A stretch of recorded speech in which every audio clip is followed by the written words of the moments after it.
नमस्कार, मैं हूं संजय शर्मा। आप देख रहे हैं 4PM न्यूज नेटवर्क। एक नारा है, एक स्लोगन है, एक मिठाई की दुकान का, कानपुर के ठक्कू के लड्डू। उस पे लिखा है, ऐसा कोई सगा नहीं जिसको हमने ठगा नहीं।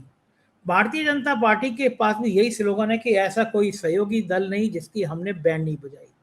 नीतीश कुमार की बेबसी के फोटो वायरल हो रहे हैं और अब कहानी कुछ और जा रही है।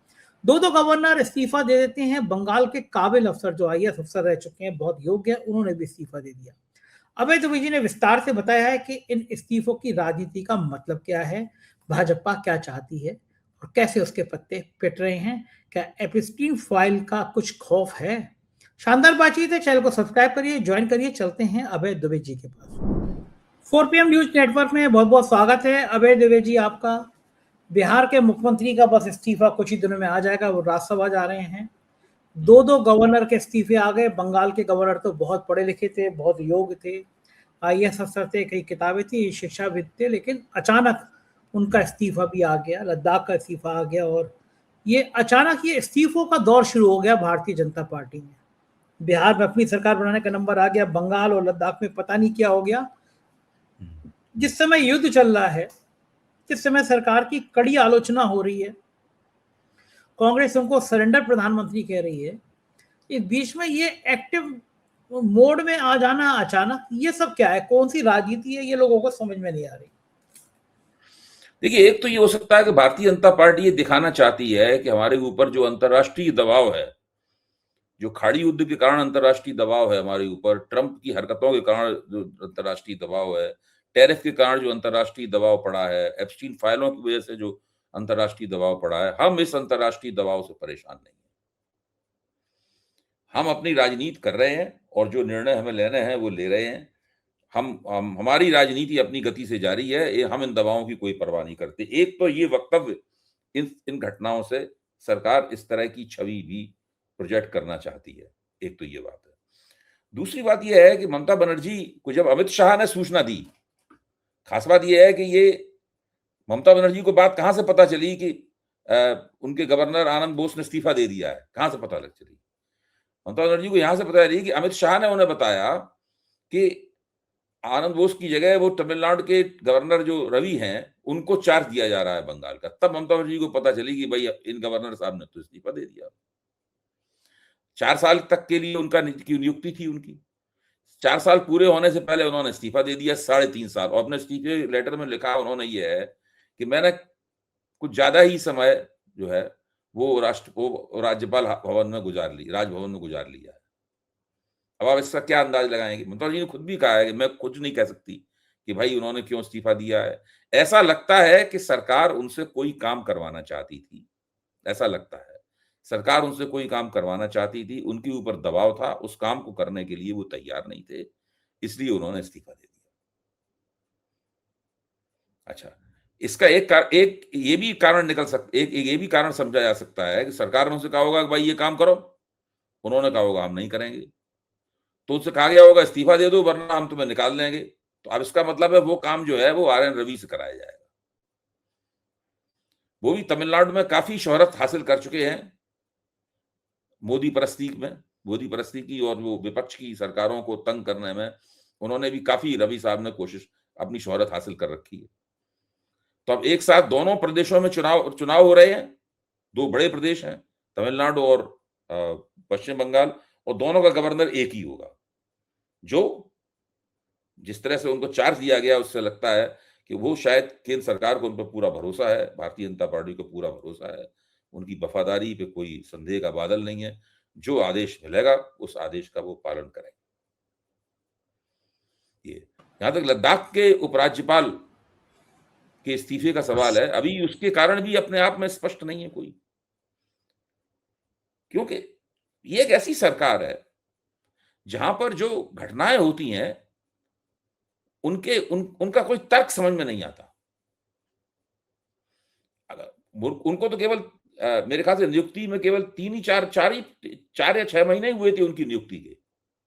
लद्दाख के लेफ्टिनेंट गवर्नर की नियुक्ति के तो इतना ही समय हुआ था, अभी से छोड़ दिया उन्होंने।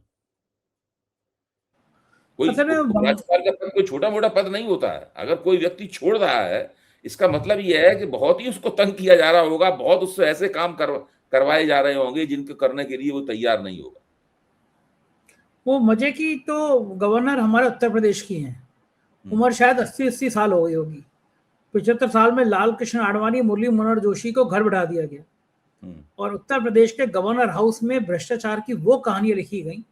मुझे याद नहीं आ रहा कि एक भंडारी थे, रोमेश भंडारी, या तो उनके टाइम में गवर्नर हाउस बदनाम हुआ था, पैसों की लेन देन, इस तरह की चर्चाएं होती थी, जन चर्चाएं, या मौजूदा गवर्नर आनंदीबेन पटेल के टाइम में हुआ।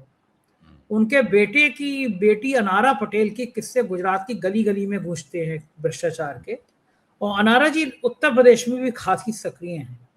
विश्वविद्यालय में नियुक्ति, लेक्चरर में बेईमानी, मतलब गवर्नर हैं तो एक तरफ एक पढ़ा लिखा बंगाल के गवर्नर को ऐसे विदाई होती है, और एक तरफ उत्तर प्रदेश में भ्रष्टाचार की कहानी, और उम्र भी देखिए इतनी उम्र। और मुझे बताते हैं, मेरे सूत्र बड़े कंफर्म वाले सूत्र बताते हैं कि वो योगी आदित्यनाथ की सुबह उठती हैं तो योगी आदित्यनाथ के फाइल ढूंढना शुरू करती हैं कि कौन सी योगी आदित्यनाथ की कमजोरी है जो दिल्ली रिपोर्ट कर सके।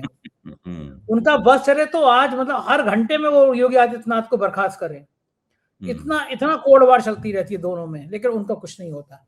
लेकिन बड़ा सवाल यह है कि बंगाल में जिस तरह एसआईआर के मुद्दे को लेकर विवाद छिड़ा हुआ, और बंगाल में यह समझ में आ रहा है बीजेपी को काम चल नहीं रहा। जो बाबरी मस्जिद बनवा रहे थे टीएमसी के पूर्व विधायक, उनको वाई श्रेणी की सिक्योरिटी दे दी गई। तो बंगाल में क्या बीजेपी हर किस्म का प्रयोग करना चाहती है कि किसी तरह सत्ता हथियार ही जाए। लेकिन लोग सज्जन बंगाल के आए थे मेरे मित्र मिलने होली पे, वो कह रहे थे कि वो बंगाल की वाकई शेरनी है। बीजेपी के नेता थे वहां के बंगाल के, वो कह रहे हैं कि वो वाकई में शेरनी है, कोई दाल गल नहीं रही हम लोगों की, वहां पे हर हथकंडा फेल हो जा रहा है। तो ये बौखलाहट है कि साहब गवर्नर की विदाई कर दो, क्या लगता है आप?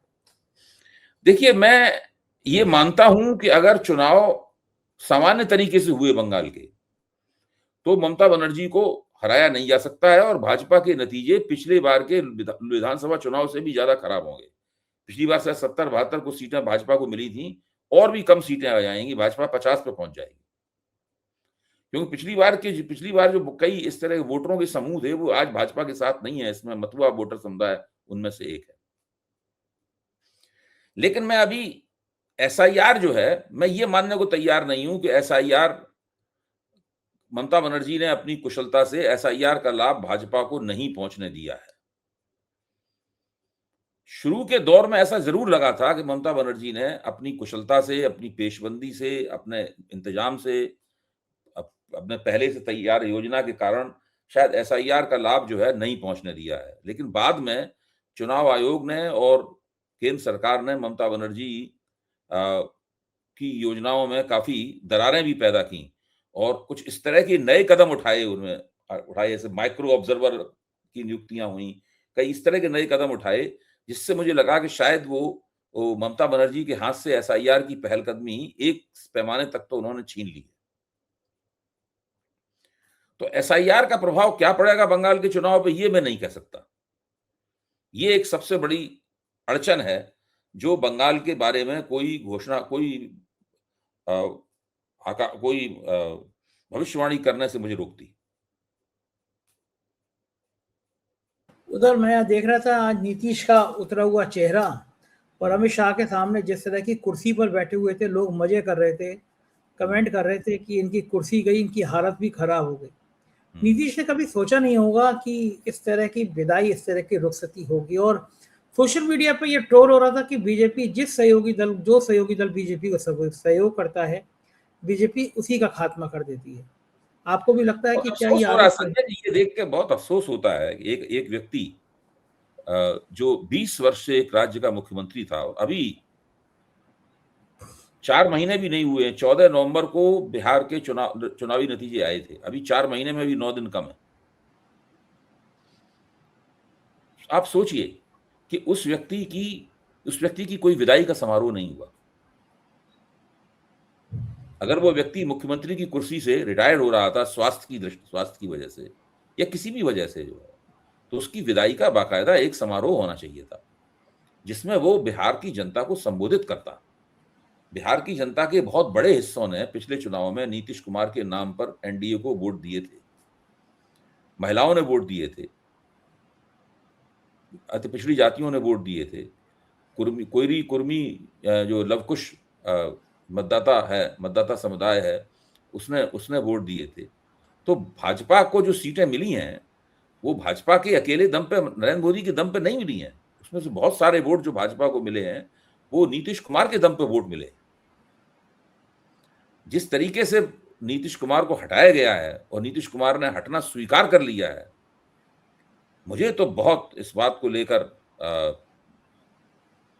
अफसोस है कि नीतीश कुमार इतने बुरे तरीके से, बिना किसी समारोह के, बिना किसी फैन फेयर के, बिना किसी बिहार की जनता को संबोधित किए बिना एक ऐसा फर्जी किस्म का ट्वीट उनके नाम से पोस्ट किया गया है, उनके हैंडल से। इसको आज सवेरे पढ़ के हम लोगों को पता चला कि नहीं, वो बात, उस बात की पुष्टि हो गई है, इसकी कल चर्चा चल रही थी। उस ट्वीट की भाषा भी नीतीश कुमार जैसी नहीं है।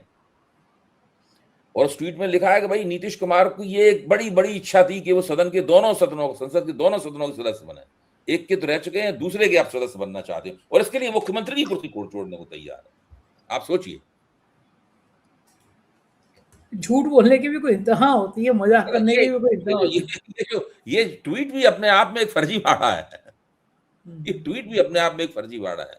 इस तरीके से पूरा काम किया गया है, बहुत भद्दे तरीके से भाजपा ने ये काम किया है। और नीतीश कुमार लगता है कहीं ना कहीं अंदर बहुत कमजोर हो गए हैं। वो एक तरह से उनकी मजबूरियां साफ दिखाई पड़ रही हैं इस मामले में। वो नीतीश कुमार नहीं रहे हैं जो 2 बार पलटी मार के भाजपा को उन्होंने सबक सिखाया था बहुत जम के। बहुत कहीं कमजोर हो गए हैं, और पुत्र मोह भी होगा, अपने लड़के को भी स्थापित करना चाहते हैं राजनीति में। लेकिन लड़के को स्थापित करने लायक उनके पास ताकत थी भाई, उसके लिए भाजपा की ताबेदारी में जाने की क्या जरूरत थी। ये तो वही बात रही कि जो हवाई जहाज में एग्जीक्यूटिव क्लास में सफर कर रहा है, अचानक कहने लगे कि हम तो पीछे वाले क्लास में, हमें विंडो सीट यहाँ नहीं मिली, इसलिए विंडो सीट लेने के लिए पीछे बैठेंगे जाकर। मतलब उस किस्म की बात हो गई, तो कोई तुक ही नहीं रही। हम बैलगाड़ी में बैठने का हमको जो है वो कोई बड़ी इच्छा थी, हम आज तक बैलगाड़ी में नहीं बैठे, इसलिए हम मर्सिडीज छोड़ रहे हैं अपनी। तो इस प्रकार की बात है। तो वो एक शेर है कि कुछ तो मजबूरियां रही होंगी, यूं ही कोई बेवफा नहीं होता। क्या मजबूरी रही होगी? और नीतीश कुमार को दिल्ली में कौन सा बड़ा भारी सुरखाव के पर मिल जाएंगे? क्या लग रहा है आपको, क्या कर लेंगे? मंत्री बनेंगे या ये चीज, इसके ऊपर या तो नीतीश कुमार के अंदर किसी किस्म का कुछ बचा नहीं है, सब कुछ खोखला हो चुका है, सब खत्म हो गया। या तो ये कारण है। अगर ये कारण नहीं है तो अभी सत्ता परिवर्तन तो बिहार में अप्रैल में होगा। अभी तो पूरा मार्च का महीना पड़ा हुआ है, 10 अप्रैल को या ऐसे कोई समय सत्ता परिवर्तन होगा। तब तक देखिए क्या होता है, क्या हो सकता है। आपको लग रहा है कि फिर पलटी ना मार देंगे नीतीश कुमार? नहीं, ये नहीं लग रहा मुझे, ये नहीं लग रहा है। लेकिन ये मैं नहीं कह सकता, मुझे कहना भी नहीं चाहिए। लेकिन ये तो एक है प्रश्न कि भाई नीतीश कुमार ने ऐसा क्यों किया। आप देखिए, नीतीश कुमार के अपने कार्यकर्ता प्रदर्शन कर रहे थे, जहां वो उसमें घुसते हैं, जहां पर्चा भरा जाता है, वो आगे के दरवाजे से जहां घुसते हैं, वहां कार्यकर्ताओं ने डेरा लगा रखा था। वो नारे लगा रहे थे कि भाई आप मुख्यमंत्री की गद्दी मत छोड़िए, आप राज्यसभा मत जाइए, ये नारे लगा रहे थे नीतीश कुमार के जनता यूनाइटेड के कार्यकर्ता। इसलिए नीतीश कुमार और अमित शाह दोनों पिछले दरवाजे से वहां पर गए। यानी जो व्यक्ति इतने दिनों से बिहार का मुख्यमंत्री था इन्हीं कार्यकर्ताओं के दम पे, आज वो उन्हीं से नजर बचाते हुए घूम रहा है। क्या अपने बेटे को अगर वो उप मुख्यमंत्री बनाना चाहते थे, तो उसके लिए उन्हें भाजपा के मुंह की तरफ देखने की क्या जरूरत थी? इतनी तो उनके अंदर क्षमता थी कि वो भाजपा के सामने प्रस्ताव रखते कि मेरा बेटा उप मुख्यमंत्री बनेगा, और भाजपा को उनकी बात माननी पड़ती। लेकिन बहुत खराब, बहुत अफसोस की बात है। एक बात माना जाना चाहिए कि नीतीश कुमार का ये जो पराभव हुआ है, ये बहुत, इसके अभी बहुत सारी इसके कारण नहीं पता चले हैं, इसकी परतें नहीं खुली हैं। बहुत अफसोस की बात है। लेकिन एक तो तारीफ करनी चाहिए बीजेपी की, भाजपा उनके संगठन को अंदर से खा गई है। संजय झा भाजपा के आदमी, ललन सिंह भाजपा के आदमी, और जाने कितने भाजपा के लोग हैं जो नीतीश कुमार के खास आदमी हुआ करते थे, नीतीश कुमार के कहने से सारा काम किया करते थे। मुझे याद है एक बार एबीपी चैनल पे एक कार्यक्रम होता था, प्रेस कॉन्फ्रेंस, तो उसमें एक बड़े नेता को बुलाया जाता था और हम लोग इधर उधर बैठ के उनसे सवाल पूछते थे। तो उसमें वो जो जिनका देहांत हो गया, जो नीतीश कुमार के साथ उप मुख्यमंत्री रहे, बहुत मोदी मशहूर जी, बीजेपी हैं। मोदी, सुशील मोदी। हाँ, सुशील मोदी को साहब को बुलाया गया। तो उस कार्यक्रम में सुशील मोदी बोले थे कि सबसे खतरनाक आदमी अगर कोई है तो ललन सिंह है। यानी उस वक्त के ललन सिंह ये थे, और आज ये स्थिति हो गई कि ललन सिंह वहीं बैठे हुए हैं। अच्छा, एक एक चीज तो है, बीजेपी की तारीफ करनी चाहिए। कानपुर में आप तो रहे हैं, कानपुर में देखा है आपने कानपुर को, एक बहुत बढ़िया लड्डू है, ठग्गू का लड्डू। उसका स्लोगन है कि ऐसा कोई सगा नहीं जिसको हमने ठगा नहीं। ऐसा कोई सहयोगी दल है कि जो भारतीय जनता पार्टी के संग सहयोगी दल रहा हो और बीजेपी के कारण उसकी ताकत बढ़ गई हो, ऐसा कोई है आपकी जानकारी में? कोई है? नहीं। तो कर्नाटक में देवेगौड़ा की पार्टी को बीजेपी ने खत्म कर दिया, महाराष्ट्र में शिवसेना को खत्म कर दिया बीजेपी ने। अकाली दल हाँ, अकाली दल की हालत देखो क्या है। नहीं, बीजेपी तो क्षेत्रीय दलों से समझौते इसीलिए करती है ताकि उनके पांव पे पांव रख सके और उनकी साख गिरा सके, उनमें बंटवारा कर सके, उनके जनाधार को अपनी ओर खींच सके। अब देखिए, जनता दल यूनाइटेड का जो वोटर जो उनका आधार क्षेत्र है, समर्थन आधार है, वो कब कैसे बीजेपी अपनी तरफ खींचती है, जा भी पाएगा कि नहीं जा पाएगा, उसमें क्या करेंगे निशांत कुमार और जो पुराने मंडलवादी अभी भी सक्रिय हैं, जो आज वहां नारेबाजी कर रहे थे, वो निशांत कुमार की इस काम में कैसे मदद करेंगे, ये सब देखने की बात होगी। क्या लग रहा है आपको कि आने वाले समय में बिहार में फिर कुछ और बड़ी उठापटक हो सकती है, या फिर अब आसानी से बीजेपी की सरकार बन जाएगी? अभी आज की तारीख में तो लग रहा है आसानी से बन जाएगी, लेकिन क्योंकि जिस तरह से वो अपने कार्यकर्ताओं से नजर बचा के पीछे घूम के गए और अमित शाह उनकी फर्जी किस्म की तारीफ करते रहे, वो बैठे रहे वहां पे, उसका देख के बहुत अफसोस होता है। अच्छा, बिहार में तो कोई एपस्टीन फाइल भी नहीं थी नीतीश की, तो फिर क्यों डर गए इतना? नहीं, वो एप्स्टीन फाइल का मामला बिहार में नहीं है। इस मामले में वो उसकी कोई भूमिका नहीं है इसके अंदर। वही तो मैं कहा, वो तो इस तरह का है भी नहीं, उसकी कोई भूमिका नहीं है। ये तो जब बिहार में चुनाव लड़ा जा रहा था तभी हम लोग ये मानते थे और कहते भी थे, हमने आपके मंच पे भी कहा था कि नीतीश कुमार को तो भाजपा हटाएगी, लेकिन मैं मानता था कि साल भर, डेढ़ साल रहेंगे मुख्यमंत्री। 4 महीने भी पूरे नहीं हुए और पूरे हटाने की पूरी भूमिका जमीन बना दी। बिल्कुल ठीक बात है, राजनीति इसी को कहते हैं। सांस भी नहीं ले पाई थी मुख्यमंत्री बनने के बाद, हट गए। बहुत बहुत शुक्रिया अभय जी, आपने मुझे आज इतना समय दिया। Thank you sir. ये थे अभय दुबे जी। पूरी बातचीत आपने सुनी, आपको यकीन होगा कि ये राजनीति भी बड़ी निर्मम होती है, निर्दयी होती है, और कम से कम सहयोगी दल को कैसे खा जाती है। कैसी लगी बातचीत आपको, अब जरूर बताइएगा, कमेंट करिएगा। शुक्रिया, थैंक यू।